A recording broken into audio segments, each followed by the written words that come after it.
Hey everybody, JC here. Happy Thursday morning. It is 11:30 here in Porter, Texas. About to head over to the northwest side of Houston to go see XMAN live, meet him for lunch. Let's go. Push the little blue button. Start heading out of my home driveway. Make a left turn.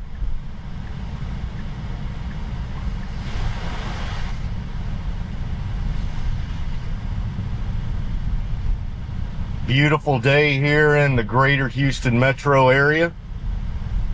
It is high 70s, low 80s today. I'm saying it's 83 degrees right now.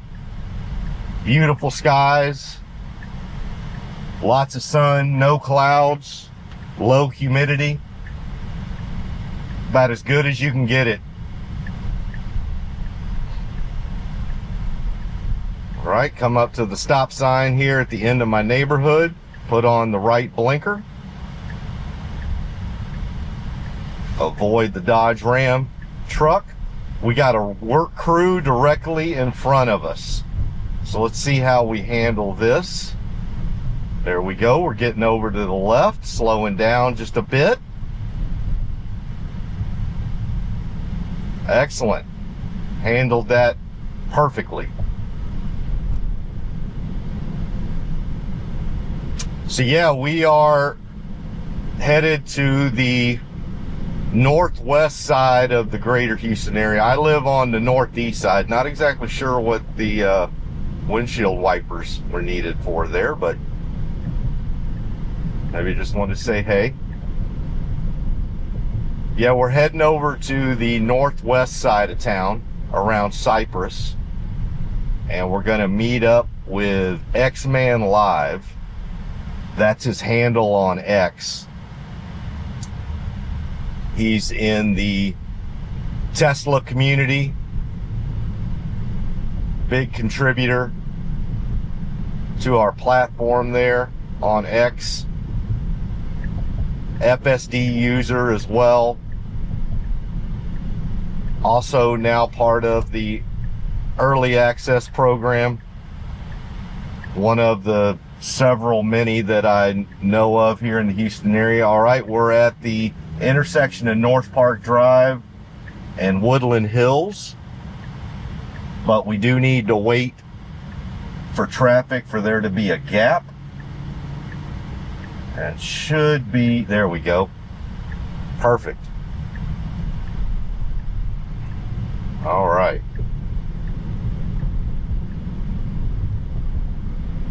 Yeah, I saw XMAN at the cookout.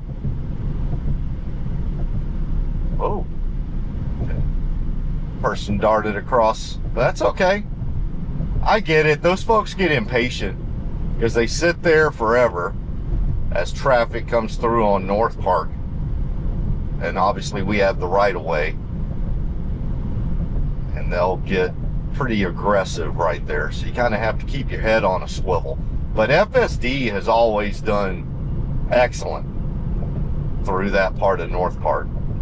So yeah, I saw XMAN at the cookout at the Tesla service center in the Woodlands last week, and we're talking about we need to get our monthly lunches going again. I'm retired, he's retired. Although I think XMAN's kind of got a similar situation as I do, in that we're both personally retired from our previous quote unquote professional careers. But we do have, from a family perspective, we have other business ventures going on. Obviously, I think he's got a yogurt shop, which I think we're going to visit today as well. And then in my family, obviously, we got the Vietnamese restaurant and boba shop. Always something going on. Always something. Which is good. You want to have your tentacles in a handful of things.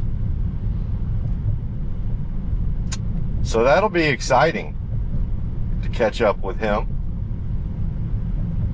Yes, he is part of the early access program as well.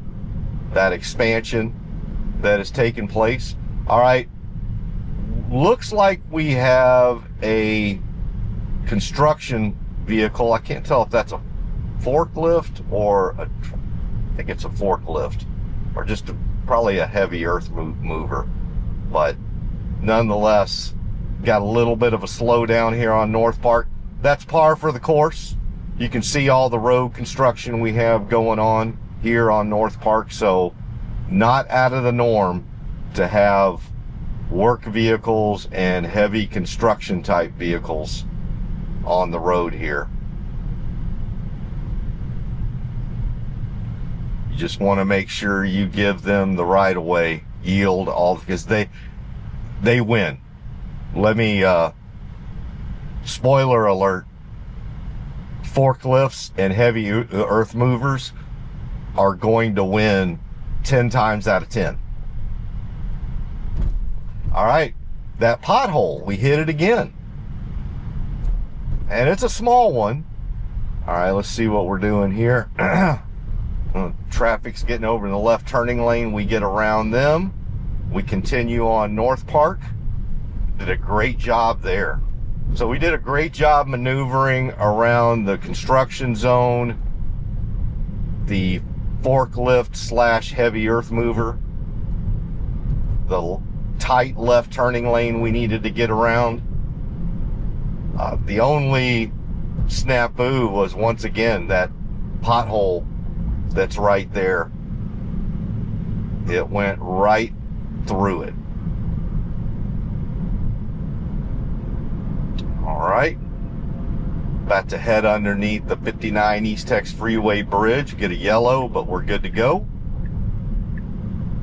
All right, make our left turn here, put on the left blinker. Nice tight left turn, nice. Stay in our lane. Excellent job.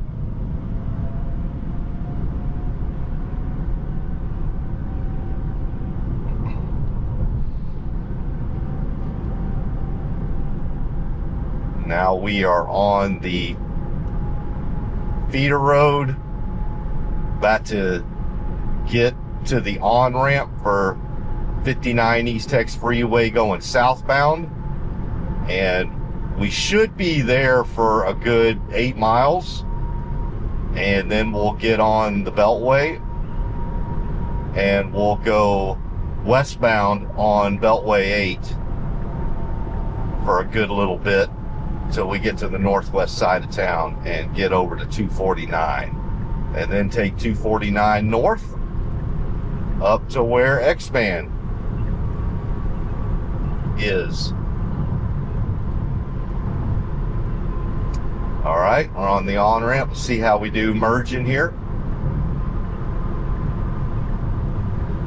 Should be pretty easy, nobody right behind us. We did have a big semi coming to the next lane over, but no problems there. Get on over.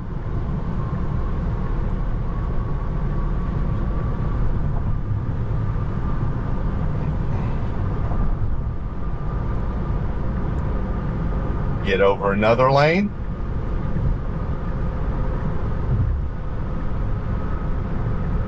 And finally, get all the way over. I got some big semis out here today, always. It looks like there's a little bit of congestion going on here. Folks are trying to figure out which lane to... Let me just kind of keep my head on a swivel right now. All right, looks like that's evening out.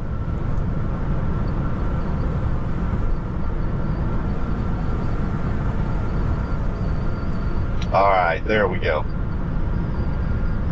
Yeah, sometimes folks, they get a little antsy when they're about to get around semis. I get it, they can be scary. But what they end up doing is they go really, really slow right at the left rear of the semi. and try to find that one perfect spot they believe they can get through, but it ends up creating congestion behind them.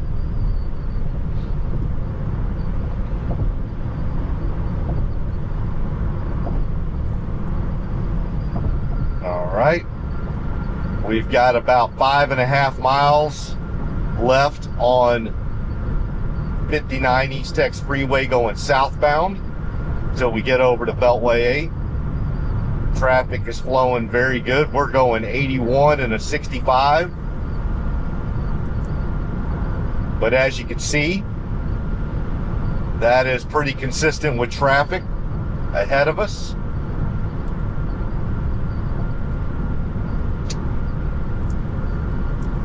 All right. And I have some things jotted down, just memory joggers, of some updates I figured we could talk about. Just to rehash one last time, the last couple of FSD drives, the things that we covered were the status of specific FSD issues and the development of any cures for those, specifically pothole identification and avoidance, school zones, and Tesla navigation. And so I think we discussed those pretty well. Obviously, we just went over that pothole again. Now, granted, it is a very small pothole, and it's in a construction zone with tight lanes that are honestly in a temporary area, so that's going to be the toughest of the tough. But still, that's an area that we're needing to see some more improvement, and we will. Just need more machine learning and more fleet telemetry. But yeah, we talked about those three areas. And then yesterday, I updated you on the fact that I've been added to the Tesla FSD Early Access program, which is exciting, as well as updating you that I have decided to go ahead and get completely signed up with Uber. So excited about that as well. So going to be trying that out here pretty soon.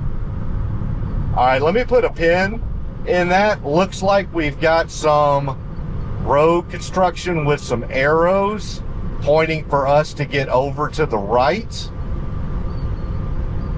Well,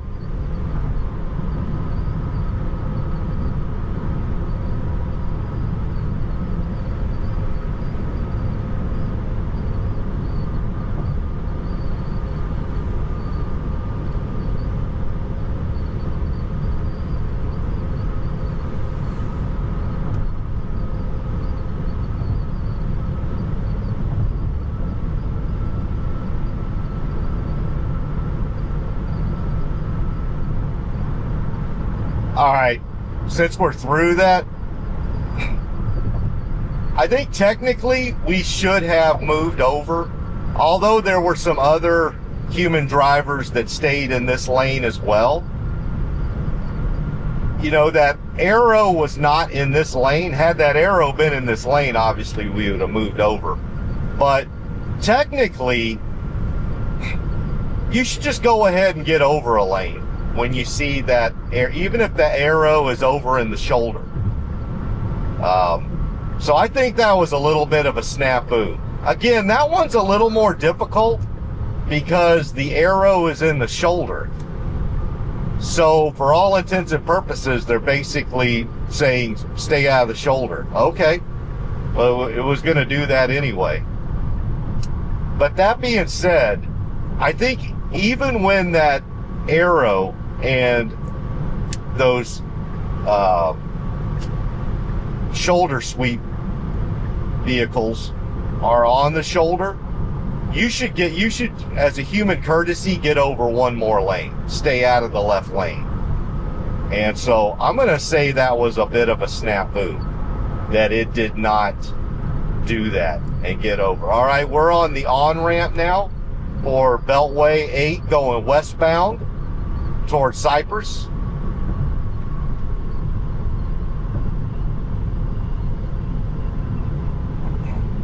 Making our way around the on-ramp here.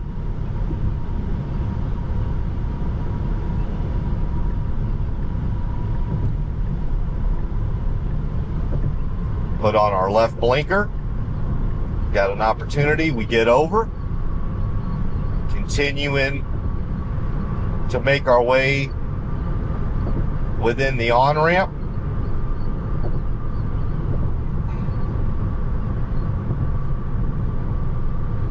All right, now we are on the Beltway. Put our left blinker on, start moving over as well. There we go, get around that dump truck. And then continue getting over to the left. And there we go, we are firmly on Beltway 8 now. And we're gonna put our right blinker on. We're gonna get around this semi that's in the left lane.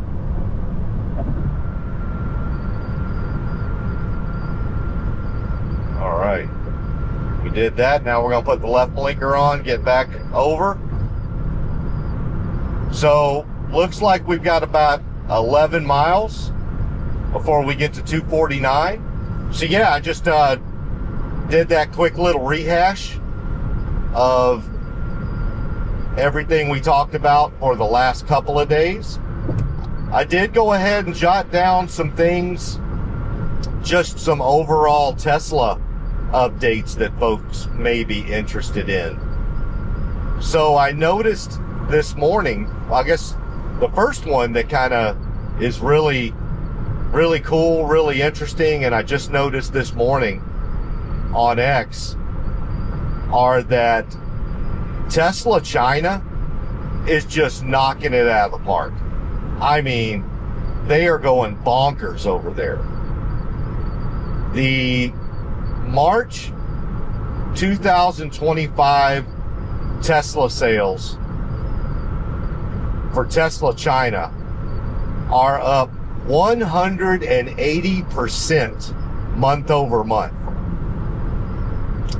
And they're up, I forget the number, it was pretty substantial year over year. So the month of March 2025 is much better, significantly better than the month of March 2024. So there, and it was like pretty high double digits that they were up.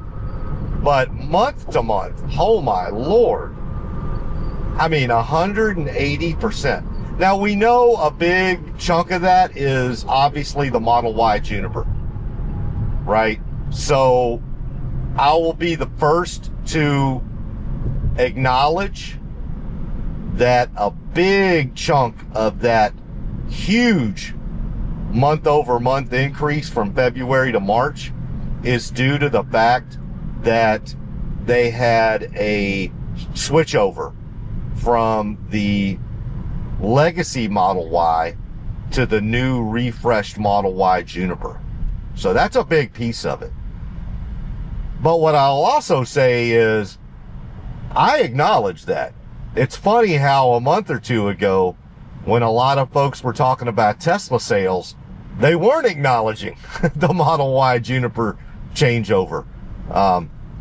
It'll be funny to watch those same prognosticators when they have to report on 180% increase in Tesla sales in, I mean, what's becoming the biggest market in the world for Tesla. Watch. They're gonna vociferously mention the Model Y Juniper changeover. Oh, okay, great. Well, you didn't really mention that a couple of months ago. So, kind of interesting. When we were actually in the middle of the changeover and sales were going down, and just so you know, when those sales were down during that switchover in January and February, they weren't down 180%. You know, we were talking about 20 to 40% in a lot of markets. But now that we've got 180% change to talk about, well, they're going to have to mention that. But just look out for that. Are they going to go back and redo their articles from January and February? Of course not. And who cares anyway, right? I shouldn't care. I mean, at the end of the day, the thing that is the most important is that all of the amazing folks that work at Tesla in China, specifically in the Shanghai Gigafactory there, man, kudos to y'all. Y'all are just, wow, just fantastic. What an amazing group of young people there in China working for Tesla. So I just want to give a huge shout out to all those young whippersnappers over there in China, specifically Shanghai, working at the Tesla Gigafactory there. Just bravo to y'all. 180% increase in sales. And quite frankly, folks, I mean, they're still kind of doing the changeover. I mean, the launch has not completely worked its way through. And what I mean by the launch hasn't completely worked its way through, obviously, the Model Y, the new Model Y Juniper has definitely launched in China for a couple of months now. What I mean that it hasn't completely worked its way through is we haven't completely gotten through all of the launch series, that initial launch series of Model Y Junipers, nor do you have all of the trims, the variants available, right? And so what I mean by all the trims and variants is if you go back to, say, a year ago when we didn't have the launch and you were still, firmly in the old legacy Model Y, I want to say there were like 4 different trims of the Model Y, right? You could get the performance, couple of variants of the long range, and then a normal range, and you'd have the all-wheel drive and the rear-wheel drive variants of those trims. So about 4 different trims, if you will. Well, I'm not even sure China has all the trims even available yet. So right now, what you're selling is those highest level of trims, the launch series, and then like the long range all-wheel drive type of variants. I'm not even sure if they have the performance trim yet, although I think the launch series is the performance trim, so that may be one and the same. But nonetheless, basically what I'm saying is you haven't even gotten out of the changeover completely yet.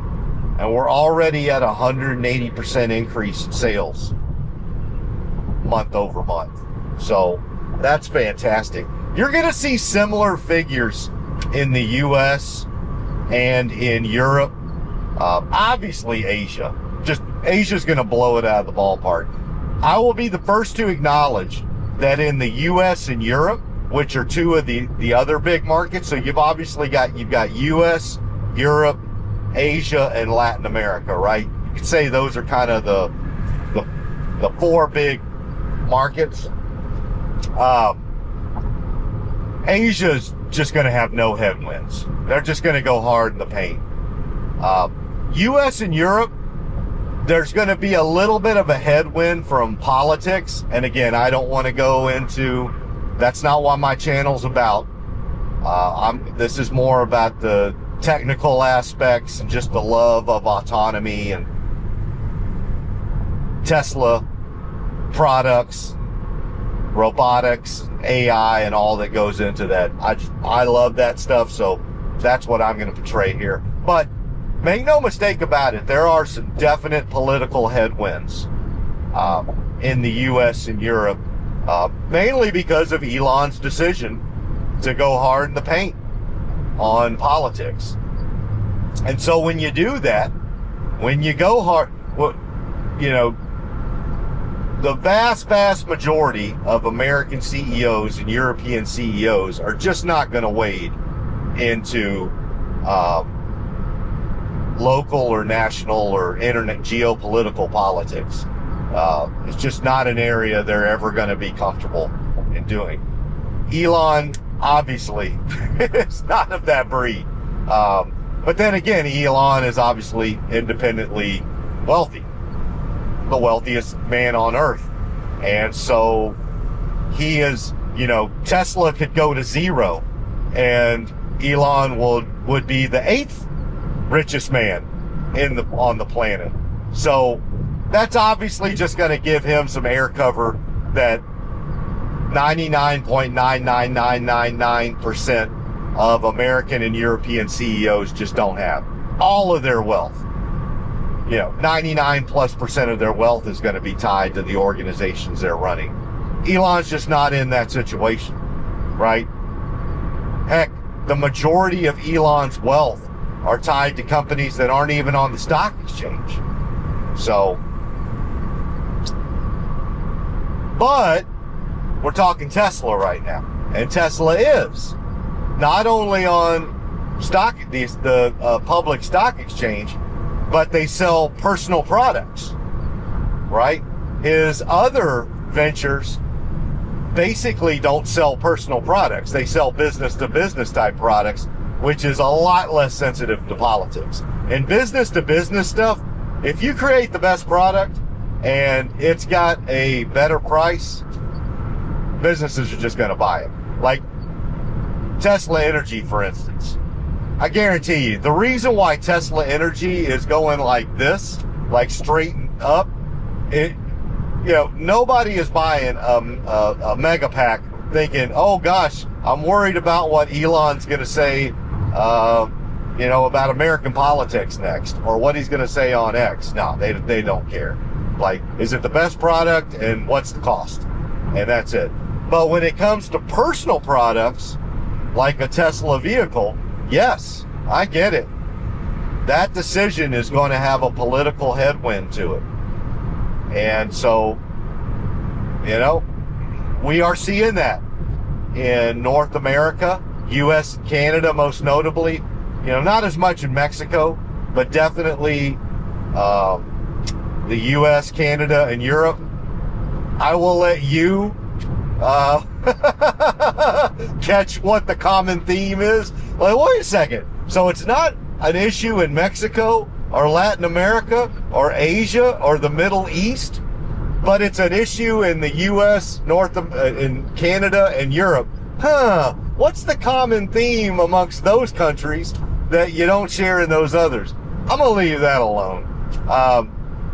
But you can look at my household where I'm all tied up in Tesla politics, and my family couldn't care less.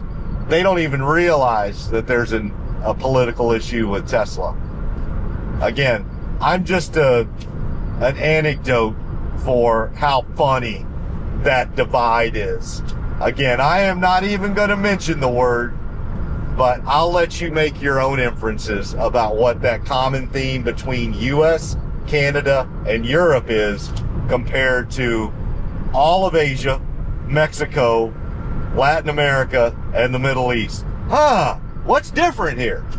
What of these things is not the same? All right, we're making our way over to 249. But that being said, I don't want to crap on those people. Well, obviously, I can't crap on those people. I am those people. Because, you know what? They have a right to have their political affiliations and political beliefs. And you know what? If you don't feel comfortable buying or driving a Tesla because of your own personal political beliefs, you have a First and Fourth Amendment right. You got 2 amendments to the U.S. Constitution. I can't speak to Europe and Canada. I don't know what y'all have, but in America, you have 2 amendments to the Constitution that give you the right to not only voice your opinion, but to protect yourself personally from any product you don't deem that you want to be a part of. There you go, 2 amendments. But I will remind a lot of y'all that those 2 amendments protect individuals like me that want to enjoy these products. So please remember those 2 amendments as well. And oh, by the way, not only do I get privy to those two amendments. If you decide you don't want me to enjoy my First and Fourth Amendment, there's this whole other thing called the Homeland Security Act. Go grok it. Go Google it. Don't mess with it. Anyway, let's get off of that. So, yeah, there's going to be, that's a long-winded way of saying there is no ifs, ands, or buts about it. There is brand damage to Tesla in the U.S., in Canada, and in Europe. With my people. Who you calling my people? Don't mess with my people. Anywho, yeah, there is brand damage. No ifs, ands, or buts about it in the U.S., Canada, and Europe. And so that is going to show up in Tesla sales. But my personal opinion is the Model Y Juniper is such a tremendous product that I personally think that net impact is going to be around 5, maybe at the highest 10%, but probably more like 5%. And why I say net impact is, yes, I do believe there are some folks in the US and Canada and in Europe who are not going to buy a Tesla entirely just like they agree it's the best product out there. They love the Tesla supercharging network. They love FSD and autonomy. They love AI. They love everything about the product, but they're just not going to buy it because of politics. But what I will tell you, the reason why I say net 5% is there are other people in the US, in Canada, and Europe who would have never even bought an EV before. But now that it's become such a political lightning rod in these three areas, US, Canada, and Europe, that they'll buy a Tesla now just because of that. Where 12 months ago, they were basically crapping on EVs and crapping on everything about the environment and green this or green that. So, yeah, is it hypocritical? Yeah. But 12 months ago, those people that are, you know, are the people that are saying they're not going to buy Tesla over personal politics today. 12 months ago, they were telling you that the world was going to end because of climate change. So that's pretty hypocritical too.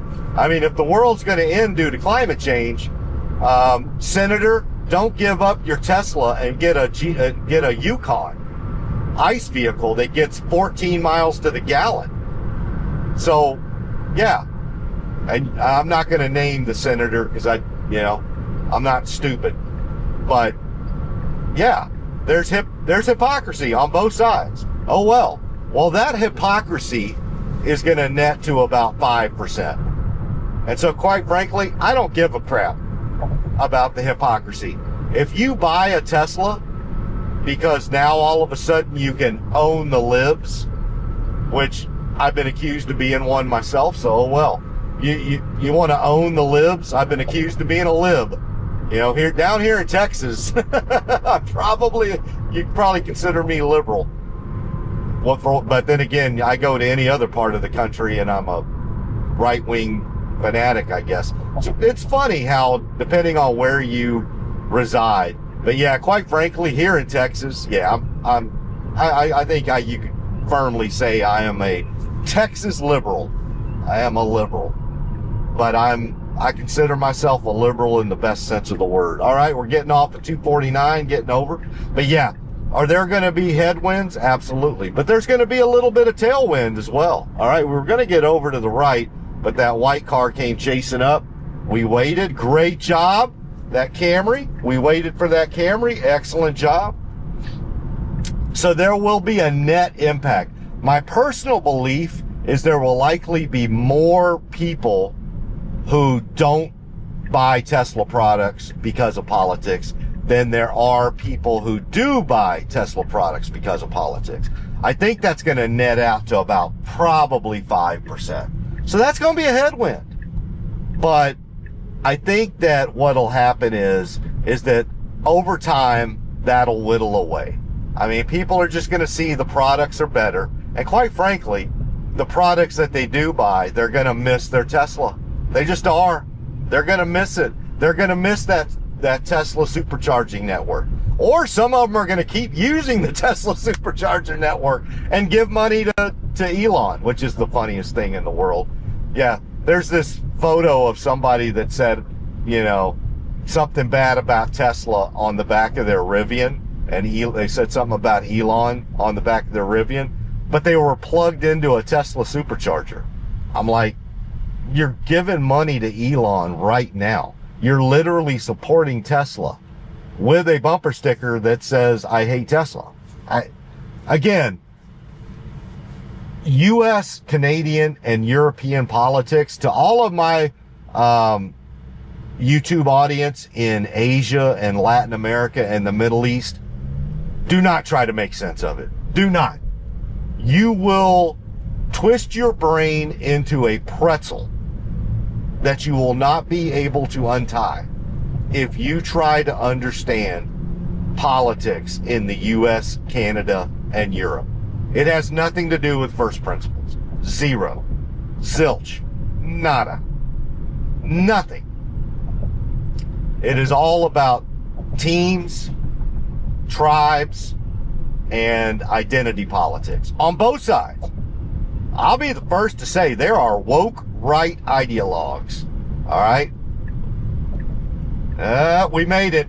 We did. I'm going to say it changed on us as we were going through, but our back tires were beyond the back line as we were going through, so we were good to go. All right, we're coming into the parking lot here. Let's see how we do. Make a good selection on the parking lane. Man, I've seen like 2 or 3 Teslas in here. All right, are we going to try to find a parking spot? There we go. Right by a Model Y that I was just talking about. Granted, that's a legacy one. Let's see. Well, it's done a tremendous parking job here, but it hasn't given up yet. That's funny, but we're parked. But yeah, so we'll put a pin in our Tesla update. But yeah, do I think there's going to be headwinds to Model Y? Absolutely. But over time, I think folks are just going to, that's going to whittle itself down. And then those conservative folks that were crapping on EVs 12 months ago and now they're buying one to own the libs, they're going to find out Teslas are the best product on the planet. There's another Model Y going by. Oh, hey, look at this. But they're going to just figure out Teslas are the best product on the planet, and their eyes are going to be open. So, yeah. All right, I'm going to go meet up with XMAN Live, and I'll be back in the Tesla after that and talk to y'all soon. All right, everybody. Bye-bye. All right, everybody. Back in the Tesla. Just got done having lunch with XMAN Live at Mod Pizza, and about to head over to his family custard restaurant that's called Connie's Frozen Custard. So we're going to go try that out. Well, let's get on the road. All right. Put on the rear camera, start moving out. There we go.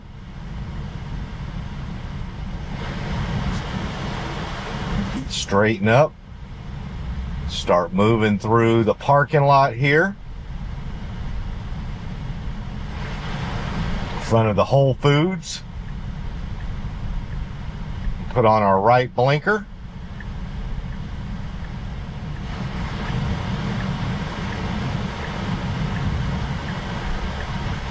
All right, make a right turn. Got a young lady on foot. Wait for her. There we go. How are you? Give me a wave. Give her one too. Go by the Whole Foods. Boardroom Salon for Men. Probably one of those places where they make a $5 haircut, a $50 haircut, and then a ramen spot. I don't know. I shouldn't say that. It's probably a great place. Probably do a lot of great. All right, we're going to take a left turn up here. We do need to get into the median up here. No traffic coming, so we go. Great job. Excellent. All right. Looks like we're going to be on this road for about 3/4 of a mile. We're about 4 miles away from Connie's frozen custard up here in Cypress, Texas. And again, we are in basically around the northwest quadrant of the greater Houston metro area. So yeah, we had a nice lunch.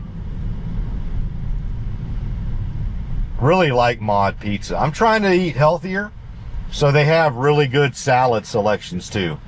Don't give me any crap. I know you're like, you went to a pizza place and had salad. Well, you got to remember, I probably eat. When I walked into that place, there were probably 3 or 4 people in there with their little personal pizzas. I could have probably eaten all of them. So now I'm trying to be healthier, trying to cut down on the caloric intake, eat a little more real food. So, but I'll tell you what, Mod Pizza salads are fantastic. So I had their Greek salad, man. And they don't skimp on portions either. Like I got the large one, and even me, I had to get a to-go box for about, wasn't half the salad, but a good 1/4 of the salad. All right, we're going to take a right on Cypress Wood here. Cypress Wood Drive. There we go. And then we're going to be on Cypress Wood for about 1.5 miles, and then take a left on Jones Road. Yeah, once again, just a beautiful day through here too. Gotten up to about 85 degrees. As you can still see, beautiful blue skies, no clouds, lots of sun. Grass is green, trees are green and full. I mean, I'll tell you what, April, I've always told people, the best times to be in Houston, Texas are from about mid-March to mid-May. And then once again, I would say maybe mid-October to, gosh, even through to the end of December, really. Those time frames, I mean, from a weather perspective, I can't speak to landscape, right? Because, I mean, it's Houston. We don't have mountains. We don't have the beach. I mean, you can go down to Galveston for that, but again, you know, that's not Houston. That's down in Galveston. And it's an industrial blue collar. The backbone of Houston is industrial and blue collar. So in the landscaping is just not going to be, we're not on the seaside. We don't have an ocean. We don't have mountains or hills. But man, we do have great golf courses though. If you're a golfer, Houston's a great place. Cost of living's cheap. Jobs are plentiful. No state income tax. And compared to Austin, our cost of living is significantly less than over there. So that's real. But I'll be the first to admit, from a landscape perspective, Austin is definitely a more beautiful visual, type of place. But our cost of living here is a lot better. Real estate prices are a lot better. Lots of jobs in Austin too, though. So I used to be able to say that we have more plentiful jobs in Houston, but quite honestly, I can't really say that anymore. Austin's booming. Dallas is great too. But Yep, this is a good time of year. Yeah, and if you're a golfer, I mean, I know guys that play 36 holes of golf every day this time of year in Houston. Literally 36 holes. They'll do 18, take an hour break to go eat some lunch, and then play another 18. I mean,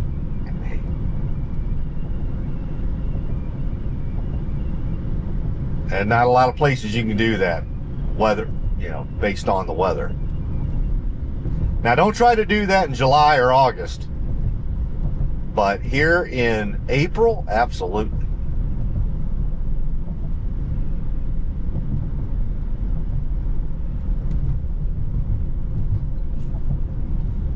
Right, we're going to make a left turn up here at Jones Road.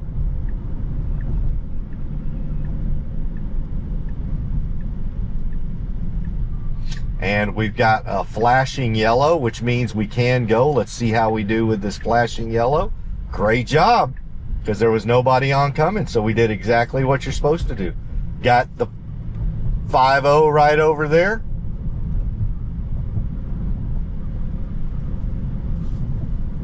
That's funny. You can tell that truck behind me has just been wanting to go, go, go, go. And then he saw that cop.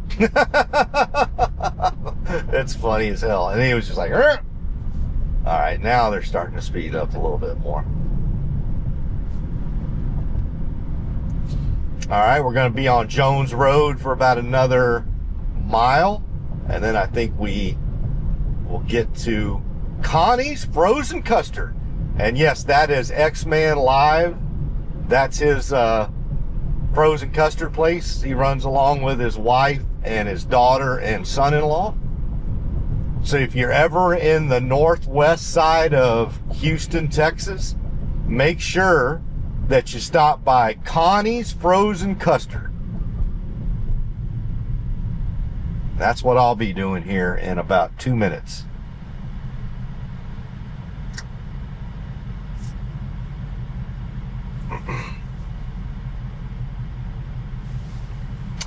Once we are done hanging out with XMAN Live at his custard spot, and I get back on the road to head home, we'll start up again on some of the updates I was going through before. You know, we had started out with the Model Y Juniper, Tesla China, giving you an update on that, but I got some other things we can go through as well. All right, continuing along here on Jones Road. Got about another 3/4 of a mile. Yeah, they've definitely done a lot more development out in this area in the last 10, 15 years. Big old mega church. The Hub. Oh, that's a workout place. Wow, my God, that place is huge. That was a huge workout facility. Guns and ammo. Well, that's all over Houston. That's basically every strip mall, every shopping center like that's got a guns and ammo spot. All right, we're getting over into the middle lane. And then we're going to get over into the right lane because we are going to be turning right here in a little bit. There we go. I see it. Connie's Frozen Custard. All right, we're turning right. Come on in. Let's see how we do here. What's it going to do? Is he going to try to park us? Yes, sir.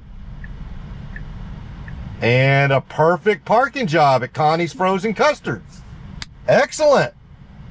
That's 2 really good parking jobs. All right. Well, I'm going to shut her down for a little bit. Go hang out with XMAN Live at his Connie's Frozen Custard spot. And I'll see y'all in a little bit. Bye-bye. All right, everybody. Back in the Tesla. Done at Connie's Frozen Custard with XMAN Live. Let's head on home. Push the little blue button, put the rear camera on, start backing out, straighten up, and put on our left blinker.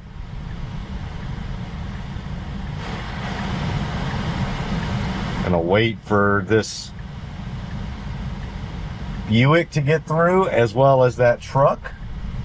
We'll get up here. There goes X-Man. All right, get up to the stop sign. We're gonna make an unprotected left here. Let's see how we're gonna have to sneak up a little bit. Got some vehicles coming though from our left right now, so we're gonna have to wait a little bit. Let's see, may have a gap after this car here. We do, we take it. Got an opportunity. Excellent job, great job, FSD. All right, we are on Jones Road.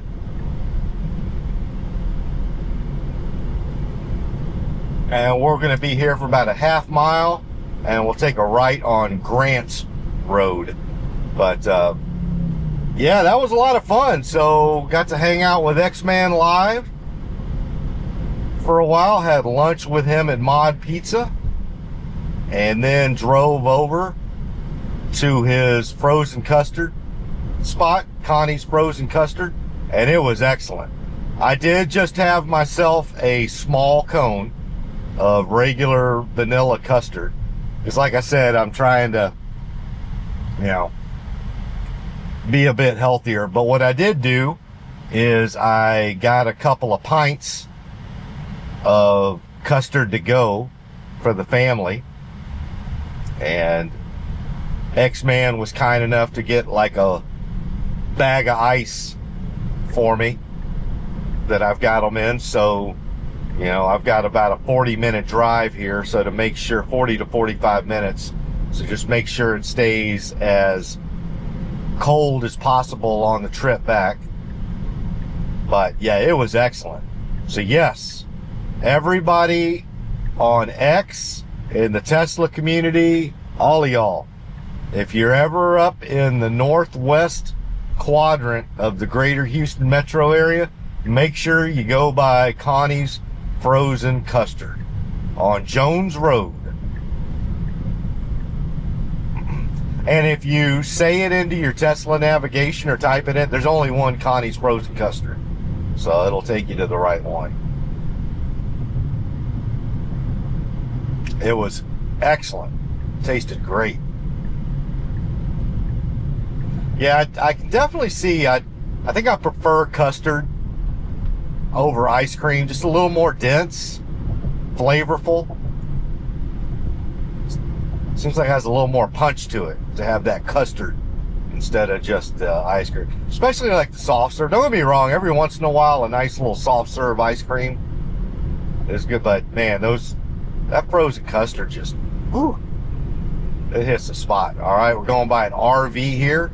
Pretty wide one, taking up not just his lane, but a little bit of ours as well. But we're doing great.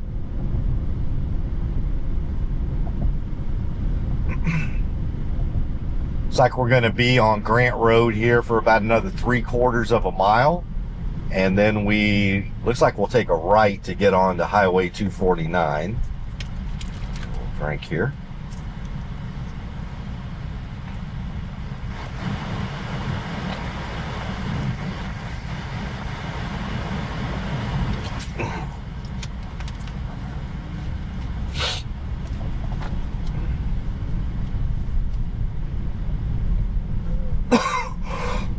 Excuse me.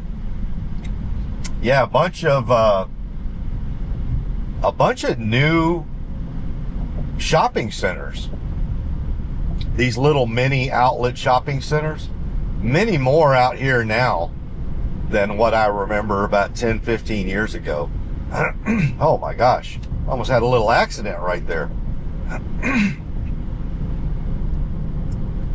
Going by Cypress Creek High School. So there's Cypress Creek's high school.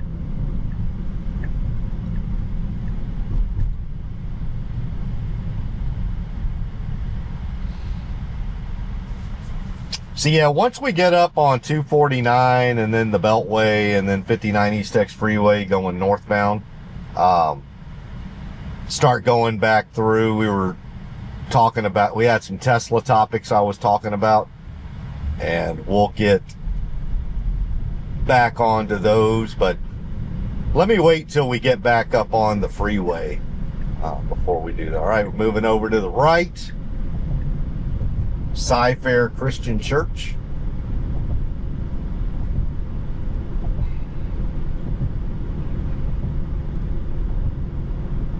Zips Liquor.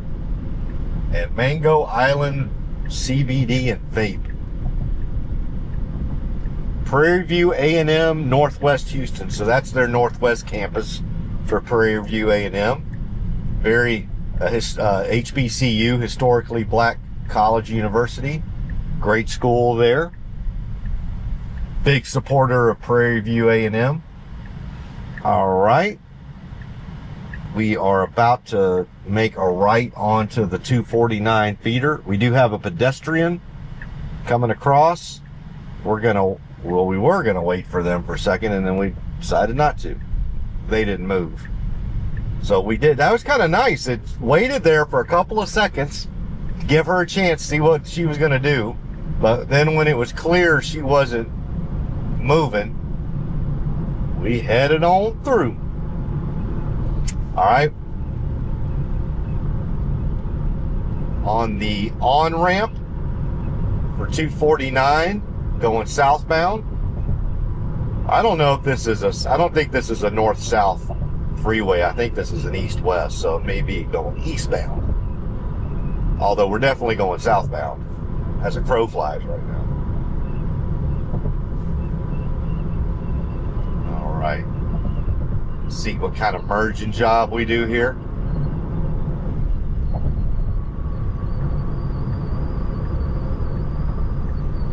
Merging in. Nobody to merge with, so that was pretty easy. Now we're not going to be on 249 very long. In fact, just about a mile and a half.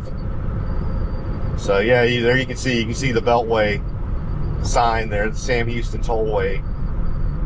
So should be coming up here pretty soon. So we cut out a pretty good chunk of 249 there, the way we came back from XMAN Live's Custard spot, Connie's frozen custard. All right, we got some weird stuff going on with traffic up here. So we moved over and avoided it. Get back over to the right, because we do have our exit in about 3/4 of a mile.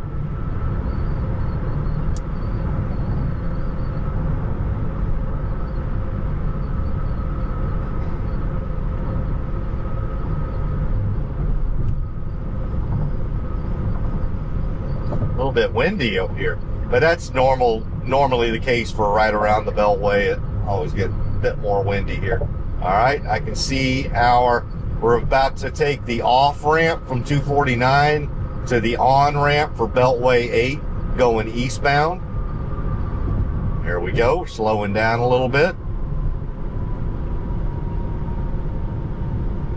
We're getting on the on ramp.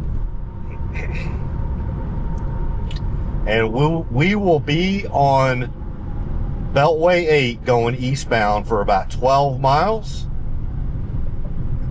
And that'll take us to 59 East X Freeway going northbound towards Kingwood and Porter. All right. Once we get on the Beltway, I will get back to my talking points.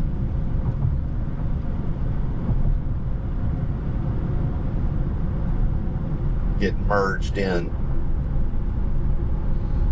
There we go. You can see the Beltway ahead of us.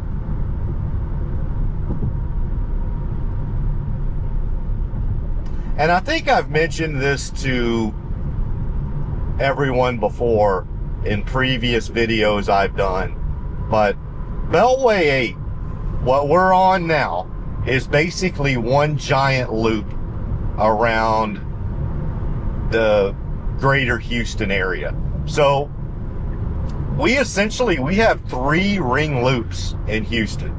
So we definitely, our downtown is geographically smack dab in the middle of the metro area. So it's kind of interesting. A lot of metro areas that's not the case, right? Your downtown can be to the east side, west side. It's like, it's not always smack dab in the center. Well, for Houston, it is literally smack dab in the center of it all. And as you spread out from downtown Houston, we have 3 loops. We have the 610 loop, and basically the 610 loop, that's the first one. That only goes out maybe about 10 miles in all directions from downtown. And so I would say that loop is around the Houston city limits, like Houston proper, the actual city of Houston, Texas. 610 makes a loop around the city of Houston. But as we all know, in all very, very large metro areas, the greater metro area of Houston is much larger than just the city itself.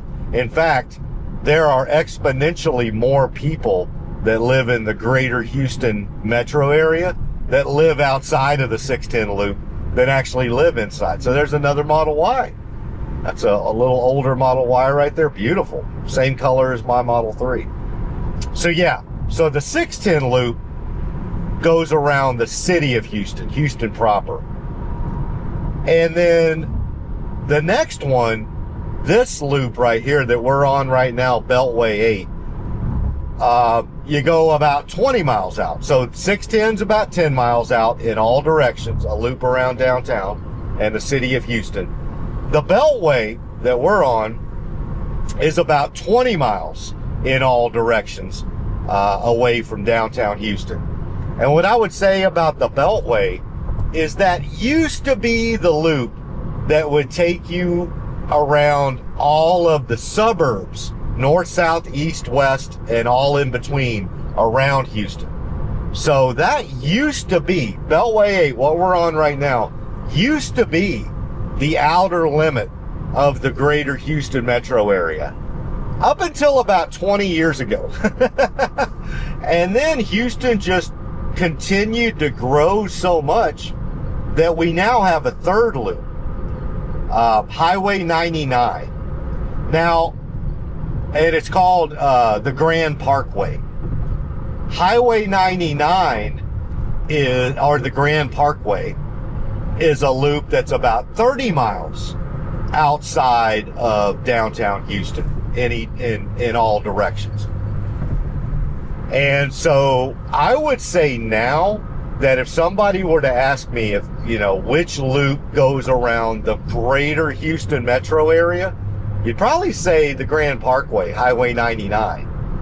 And then what I would say fairly safely is anything that is outside of Highway 99, getting outside of that loop, away from downtown Houston, you're pretty much out of Houston now. Like, that would not be considered part of the Houston area. So yeah, we got 3 loops. That's how big Houston has got. Like I said, the greater Houston metro area, it's about 10 million people now. Not the city of Houston. Obviously, the city of Houston is probably, I don't know, 3 to 4 million. But the greater Houston metro area, yeah, we're at 10 million. And here's the funny thing. We could absorb more. Come on down. There is still plenty of space. Like, they're building homes in every area of Highway 99 that you drive on now. So we were a city of about 5 million people 20 years ago. Now we're a metro area of about 10 million. It would not surprise me at all if in the next 5 to 10 years, you know, we're in that 12 to 15 million people range, and ultimately up to 20, because we got the room for it.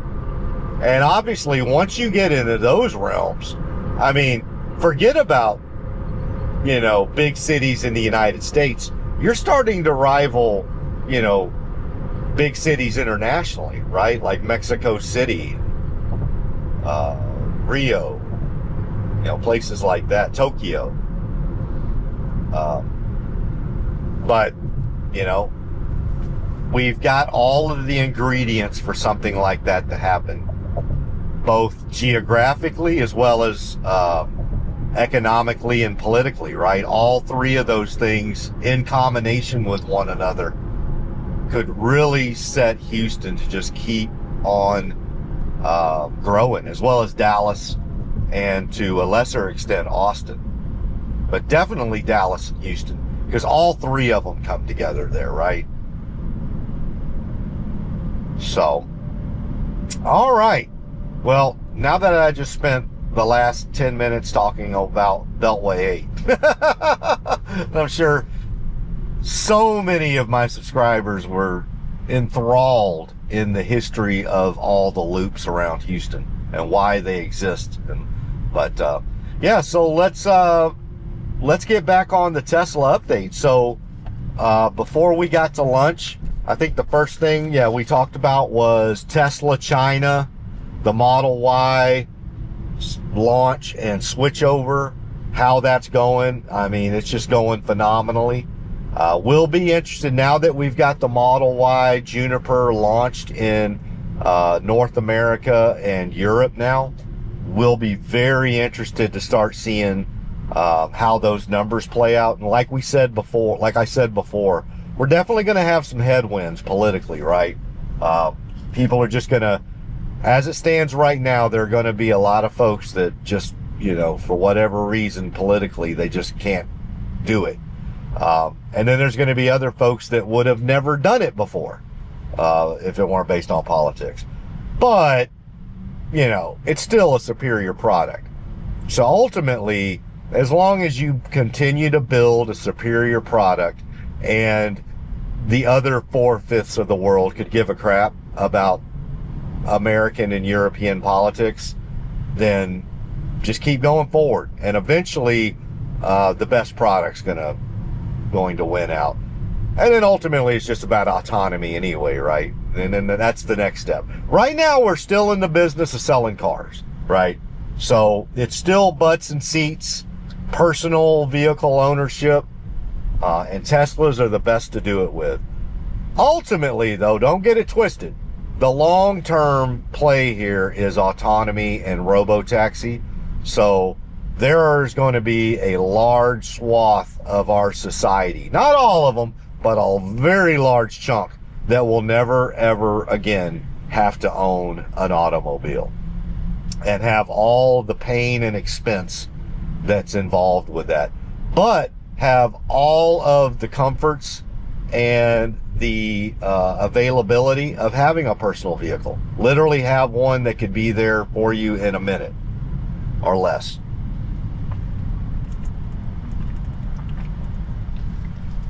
And I know a lot of folks say, I'd never do that. Well, then don't ever do it. But I'm telling you, there's a large number of people that will.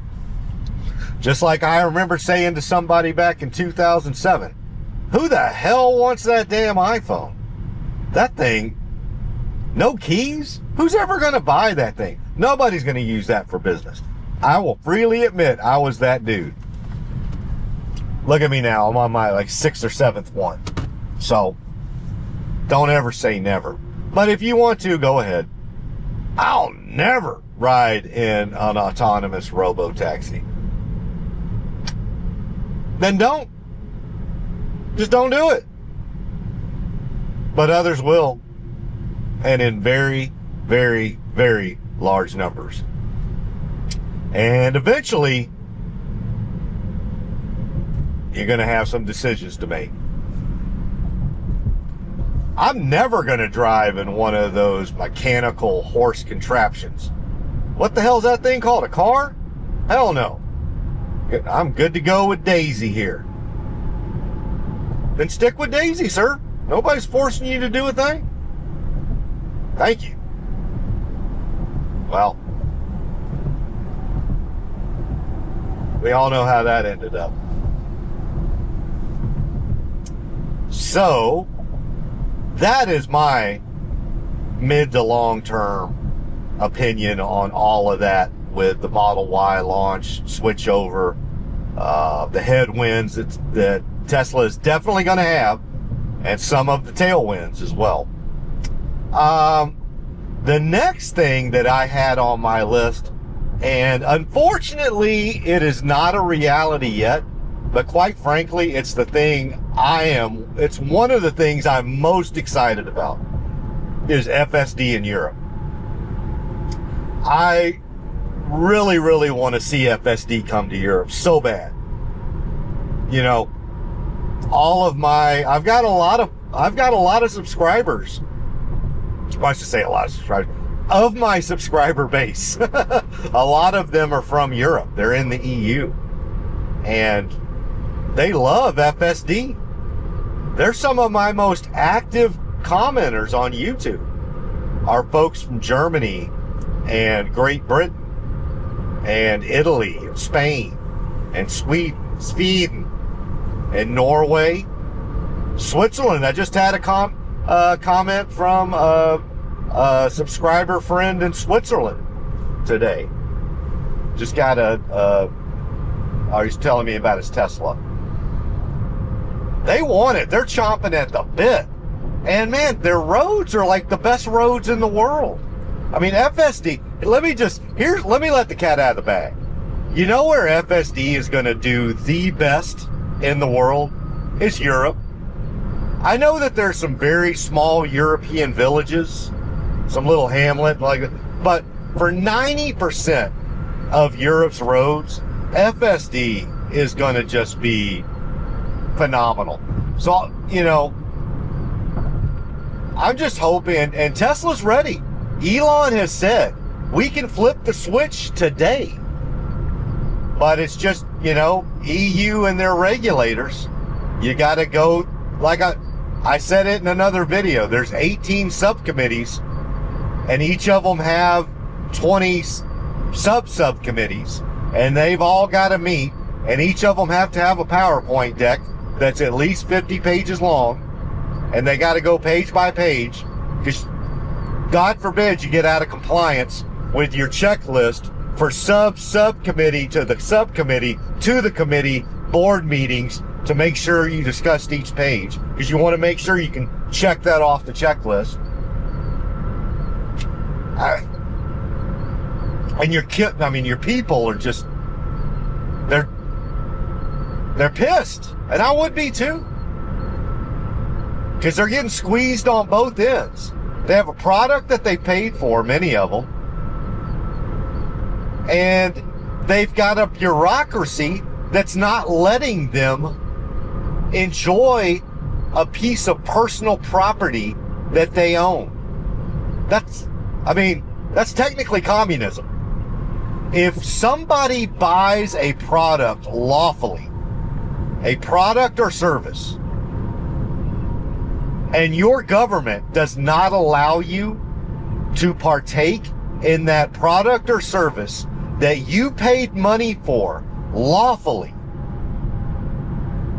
I mean, what else do you call it? I mean, I guess technically it's not communism because they haven't done the confiscation part. But come on, EU, flip the switch. Let your people have Tesla FSD.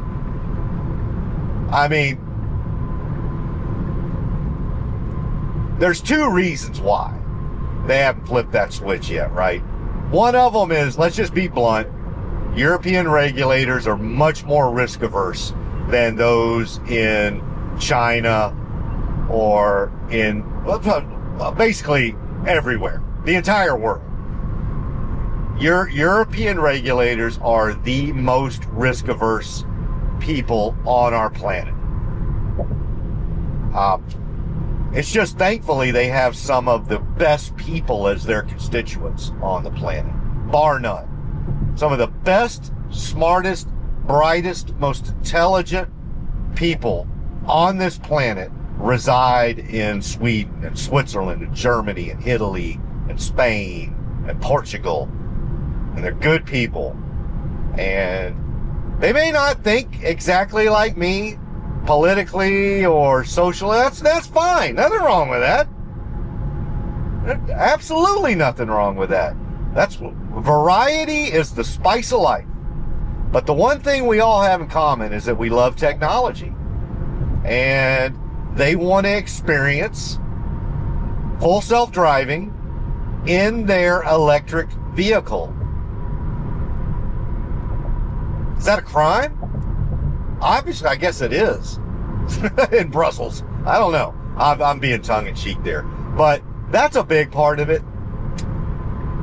The second reason, and this one may be just a bit more of a jaundiced eye on my part.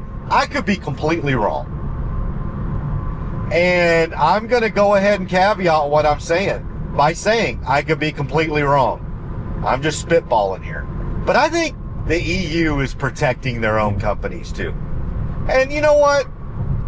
Nothing wrong. Because we all know what Mercedes has is crap. What BMW has is crap. You can label it whatever you want. Oh, Mercedes got this. Like, it's crap. Like, my wife has a Mercedes. When all of you nimrods get on X and talk about, well, Mercedes has got this too. Stop. It's crap. It is absolute horseshit. My wife drives a Mercedes. It is a newer Mercedes, just a couple of years old. I know exactly what you have, and it is crap. In fact, I'm doing a disservice to crap by equating it to whatever the hell that thing is Mercedes has with their lane assist and, you know, that whatever they think is that. If there's anything that will ever make you want to just take those 5 levels of autonomy and throw them out the damn window or the trash can, it's getting a Mercedes using lane assist. Because if that thing is level 3, then I don't ever want to get in another level 3 vehicle again in my life then. Because that sucks. So that leveling stuff is just horse pucky, as my pawpaw used to say. That's horse pucking.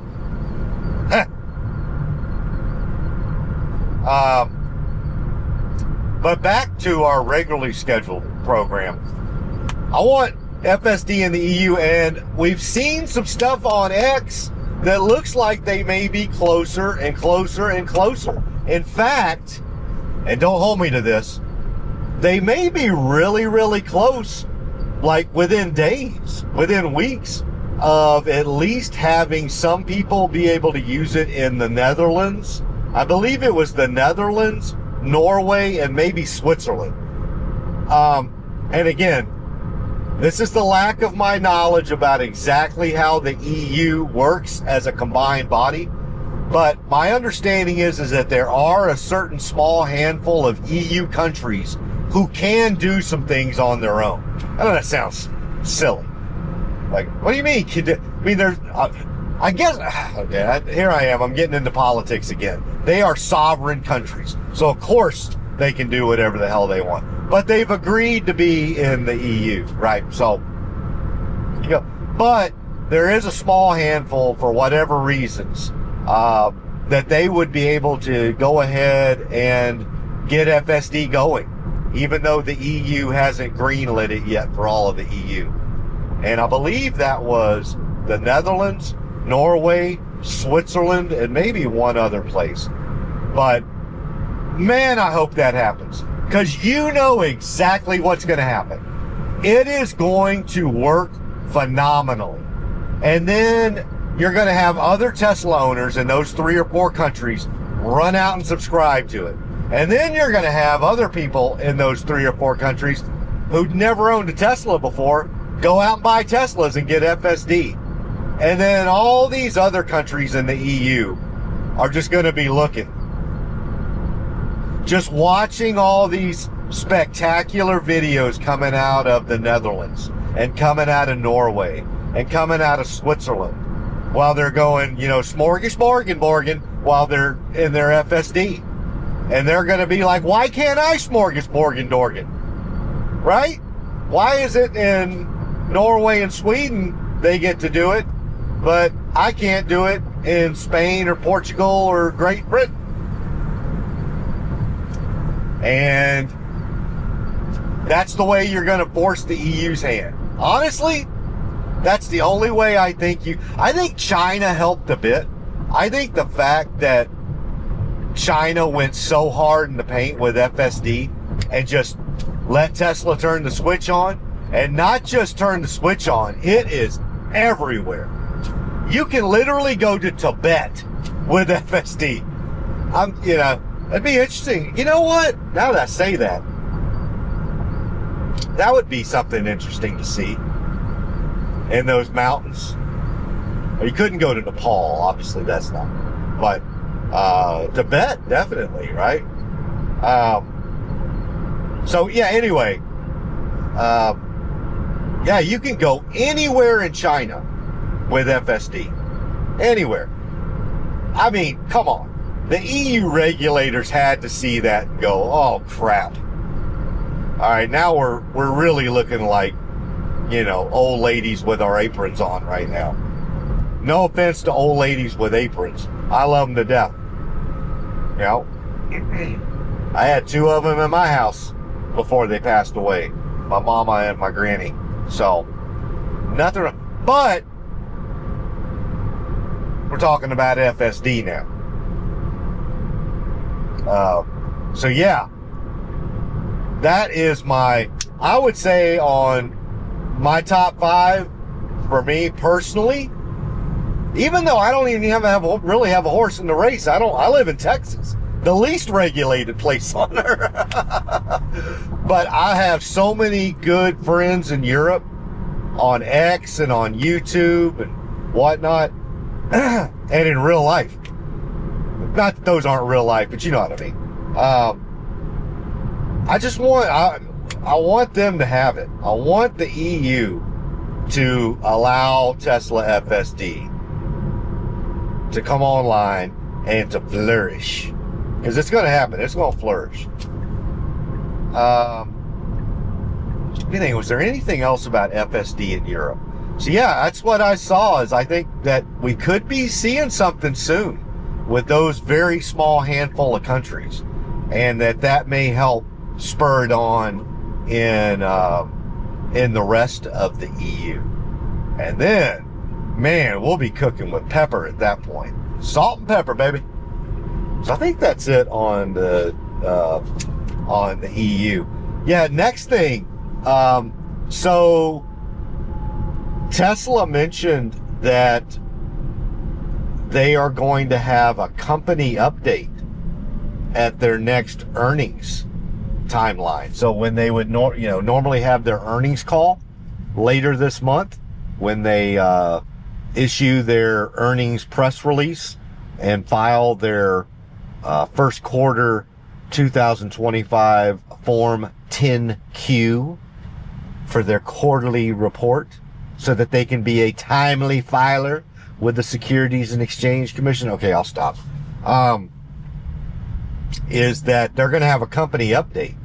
And I'm excited about that, because that means a lot more than just earnings, right? I mean, earnings calls are completely focused on, revenue, profitability. Oh, they just ran a red light. Revenue, profitability, cash flows, utilization, U.S. GAAP accounting type of stuff. And then maybe a handful of non-GAAP measures and operating measures and whatnot. But a company update is a little bit of that, but more about just the operational and financial status of the company, where you're not beholden to like U.S. GAAP. Or you're not, I shouldn't say beholden. You're always beholden to U.S. GAAP, but you're not there to talk about that type of stuff. It's more about what they've got coming down the pike. So, yeah, these more affordable vehicles, I want to hear more about that. So, as y'all probably know right now, the Tesla lineup, we call it the sexy lineup. The S, the 3, which is the one I'm in, the X, and the Y, right? And then you've obviously got the Cybertruck. But that's basically your sexy lineup right now. And let's just be blunt. Even the lowest cost trim of a Model 3 can still, without incentives, if you don't count federal incentives or state incentives, you're still in the, low 40s, high 30s, right? And that's still a bit rich for a lot of folks. So Tesla is coming out with some more affordable models that, prior to federal and state incentives, will basically be like in the mid to high 20s. So essentially chop 10 to 15K off from, you know, that Model 3, Model Y trim. And once you count federal incentives, and in some cases in certain states like Colorado and others, you put state incentives in there, you can literally have a new Tesla for damn near $15,000 to $19,000. I mean, it's going to be crazy. These are new Teslas, not used, new. So I am really excited to hear about these more affordable models, because I think that's where you're really going to get your volumes up, right? Because there's certain markets where you're, even with the 3 and the Y, you're kind of priced out, right? And the fact that in certain markets, the 3s and the Ys are even too big. I mean, you go some places in Japan and in East Asia, and, you know, even the Model Y is too big for their roads or for certain areas. So, you know, smaller, more affordable vehicles, man, that would be excellent. But still be a brand new Tesla and have all of the Tesla accoutrements that go along with it.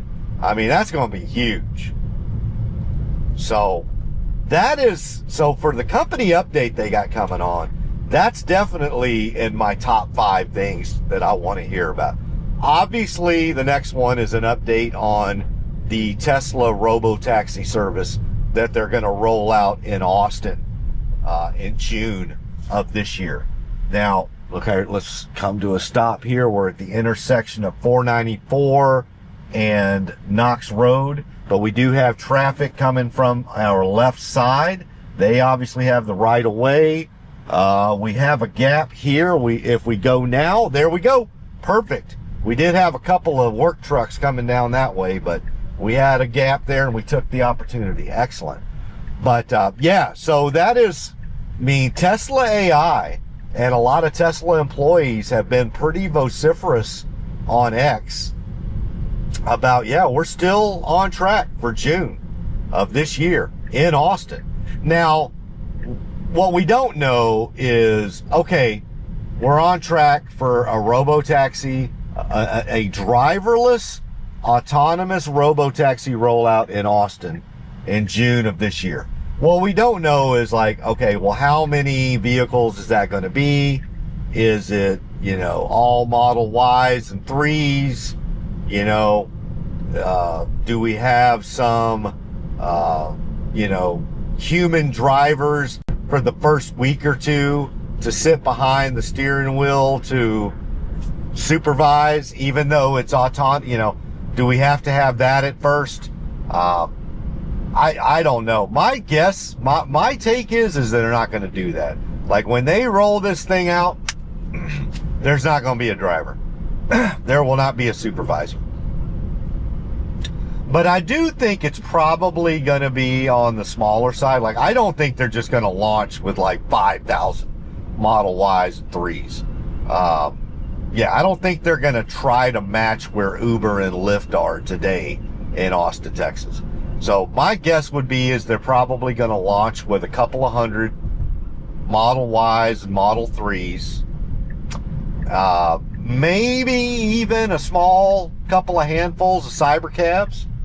Kind of like gold stars. You just never know if you might get one, but you're lucky if you do. But yeah, but I just want to see it roll out. I don't care how big it is. I don't even care if they put a driver or supervisor behind the wheel for a couple of weeks. I don't think they're going to do that, but I wouldn't even care personally. I just want to see this service roll out. I want this service to begin. I want there to be a day 1, day 0, T-0 right now. Let's go. So even if it's 100 Model Ys, okay, we got a work truck. parked along the side here. Let's see how we handle this. There we go. We're going to get over to the left. Now we're going to have to get right back over to the right because we got a car oncoming. Perfect job, Tesla FSD. Perfect.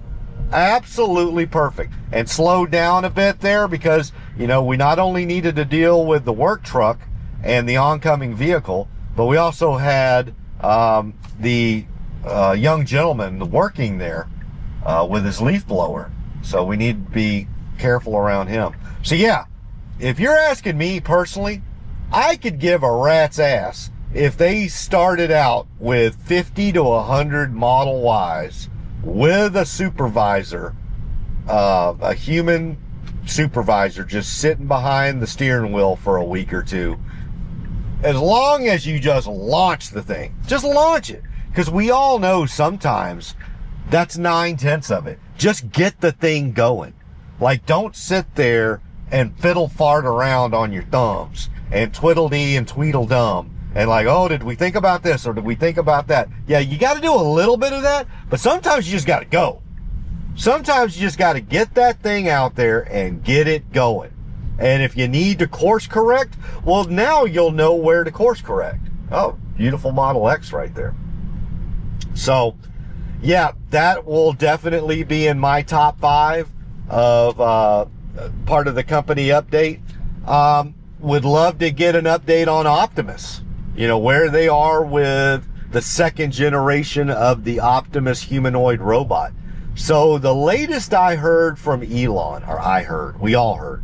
Yeah, Elon gave me a call the other night just to let me know where he saw one of my videos and just wanted to make sure I knew exactly where. No, obviously not. But from what I've seen on X from Tesla and Elon and Tesla AI and all the folks, is that where we're at with Optimus right now is they plan to have 5,000 of them by the end of this year. So that's pretty cool. I remember at one point they said that we could possibly get up to like 10,000. I always kind of had like a 10,000, man. But I think now they've come out and been a little bit more firm about the 5,000 number. All right, we are going to parallel park in front of my house. That is fine. Let me take that off right there. We can stick here for a second. But yeah, so they've come out and it's the 5,000 seems a bit more firm. So we're going to have 5,000 of them in production.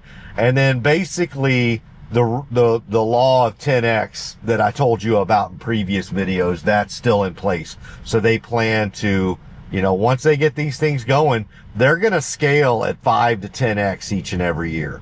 So at a certain point by the end of this decade, you know, we're going to have 1 million to 10 million to maybe 100 million Optimi, or Optimuses, or Optimuses, or Optimi. I don't know. What? Somebody tell me, what is it? I'm assuming it's Optimi, but you tell me. So that is a big one. I want to, and then just on the functionality of Optimus and how it's doing both from a hardware perspective, you know, its actuators and walking and whatnot, you know, then the hardware, but also in the software, the neural net, how that's doing, the AI brain. So get an update on that. Was there anything else I had on my list? And then, oh yeah, the final thing is, they mentioned in their Q4 earnings call that they were a little bit battery constrained, and none of the analysts followed up on that. And so we in the Tesla community are kind of like, okay, what did that mean? Battery constraint. I mean, on one hand, that's a good problem to have because that means everything you're making, you're selling. But if you can't get battery packs into vehicles and you can't get, you know, LFP batteries into mega packs, and whatnot, then, and you can't build batteries for Optimus, then what good is the hardware, right? Without the batteries to as a power source. So a lot of stuff that we want to hear about when it comes to batteries for Tesla. I mean, one thing to note that's pretty cool is Tesla has bought a big chunk of land at an existing facility right here in the greater Houston metro area. It's out in Brookshire, which is basically part of the Katy, Texas area. And Katy is just right at, it's one of the suburbs of West Houston that's right at the edge of the greater Houston metro area of the western part. And so huge facility there. They're going to use that for battery production. We don't know what type, whether that's going to be LFP or the other lithium ion type with nickel and cobalt and all that. Yeah, excited to hear about the new battery plant. Excited to hear about anything as it's related to batteries, right? Because as goes batteries, so goes Tesla, so goes the EV market, so goes the energy market, right? So goes AI. I mean, you need that. And then finally, get an FSD update. Like, how are we doing with critical interventions, miles between critical interventions, unsupervised, the new functionalities? Give us an update, Tesla AI, a show on where we are with all of that. So yeah, that is the Tesla update I have for now. Nothing else on my list there. If I think anything new, I'll let you know in a subsequent FSD drive. But we'll just close this one out. Had a great lunch with XMAN Live, Bruce, over there in Cypress, Texas, in Northwest Houston. Then went to his Connie's Custard place to have a really wonderful custard. And then headed on back here to the Casa in my little neck of Houston, Texas, here in the northeast quadrant of Porter. So, yep, going to shut her down. I'll get this downloaded and uploaded for you. I love all of you, and I hope you have a great rest of your week going into the weekend here in a little bit. And I will talk to all of y'all soon. Bye-bye.